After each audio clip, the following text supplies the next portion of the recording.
apa yang saya lakukan itu sesuai dengan Pancasila itu. Dan barangkali ini Ibu, untuk supaya tidak bosan, Ibu sendiri barangkali yang mengatur semua yang di rumah ini. Ya, sebagian besar dibantu dengan kepala rumah tangga tentunya. Tapi sebagian mengenai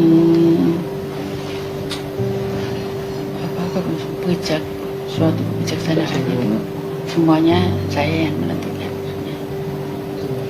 Jadi tetap Ibu dan Ibu di rumah, ibu rumah tangga. Ya. Sudah barangkali begitu Bu. Terima kasih banyak, ini kita diberi kesempatan. Saya juga mengucapkan terima kasih kepada anak-anak sekalian yang telah mempunyai keinginan untuk wawancara dengan saya, menanyakan segala sesuatu. Tapi memang yang muda-muda kan harus juga nimba pengalaman ya Bu, pengalaman dari Kan calon pengganti Bu. Kan generasi pengganti. Dan saya harapkan semoga Tuhan Yang Maha Esa selalu akan memberikan pelindungan dan bimbingannya kepada anak-anak sekalian. Amin. Dan tahu menempatkan diri sebagaimana mestinya dan dapat mengambil bagian dalam perjuangan untuk menegakkan, mengisi dan mencapai tujuan perjuangan bangsa Indonesia. Kan orek-orek atau pesan atau Sudah banyak sekali orek-orek. buat kenang-kenangan kamu. Iya dulu. Ini tadi kan kenang-kenangan pertanyaannya tadi.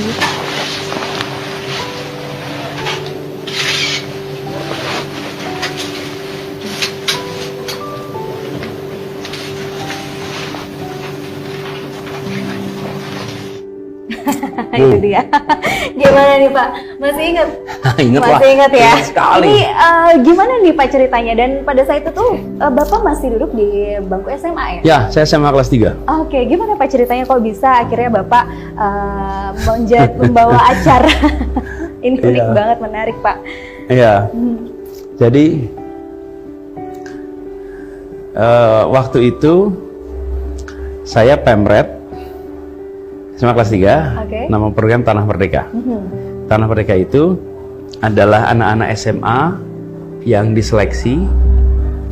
Ada juga mahasiswa tahun pertama, tahun kedua. Setelah mereka diseleksi, dipilih untuk menjadi, waktu itu namanya Tanah Merdeka, reporter Tanah Merdeka. Nah, kita itu menjadi interviewer, mewawancara tokoh-tokoh. Kenapa? Karena TVRI waktu itu dipimpin oleh Pak Ishadi. Pak Ishadi ingin anak-anak muda melihat role model sebagai opsi buat mereka. Tokoh-tokoh sebagai role model. Nah, tapi yang wawancara anak muda sendiri, bukan orang TVRI. Yang sering senior-senior. Jadi saya termasuk yang terseleksi di situ. Lalu saya menjadi aktif di sana dan jadi pemret. Jadi saya mewawancara banyak sekali. Dan saya wawancara Pak Fuad Hasan di ruangan yang kemudian hari saya jadi Mendikbud di ruangan itu. Oh waduh. Saya SMA tuh. Saya ini menarik banget nih pemirsa. Lalu saya wawancara Pak Wiyogo Atmo Darminto di ruang kerjanya, yang kemudian saya jadi Gubernur Jakarta di ruang kerja beliau. Karena tanpa kita pernah tahu. Iya, betul. Tapi saya wawancara juga dengan Krisye, dengan Taufik Ismail, dengan MH, Eros Jarot, banyak semua sekali. Ya, Ya seniman, ya budayawan, ya tokoh politik, ya macam-macam. Nah, kemudian cara kami kerja itu berangkat dari Jogja ke Jakarta, pas saat liburan, itu wawancara sebanyak-banyaknya. Terus nanti pakai buat stok. Di stok untuk ditayangkan, kan itu nggak ada batas waktunya. Nah, waktu itu kami minta wawancara Pak Harto. Karena pada waktu itu kami bilang, Pak Harto itu sama petani ada kolom pencapir. Kenapa nggak boleh sama anak SMA? Nah, tapi kelihatannya waktu itu, mereka itu begini, sebelum dikasih Pak Harto, coba Butin dulu. Oke. Nih, wawancara Butin gimana nih? Iya. Kalau Butin oke, nanti baru Pak Harto. Kira-kira gitu loh, bayangan saya. Lalu kemudian kita wawancara Bu Tina. Itu juga unik.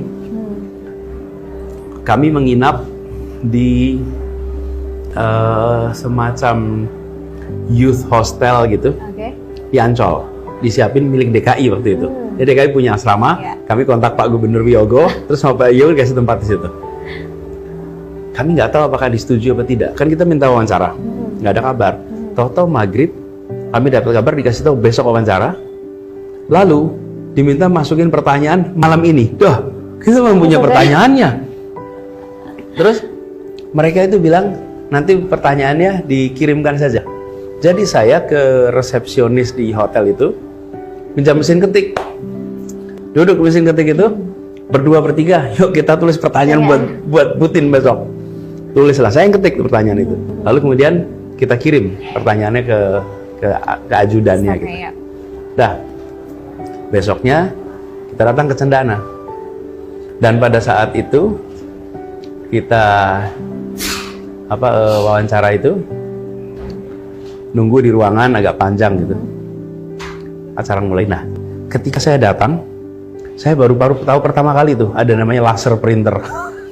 Laser printer seperti Waktu apa itu tuh printernya tuh, karena zaman saya dulu waktu itu masih dot matrix. Oke. Oh ya, printer dot matrix tuh yang bunyi gitu.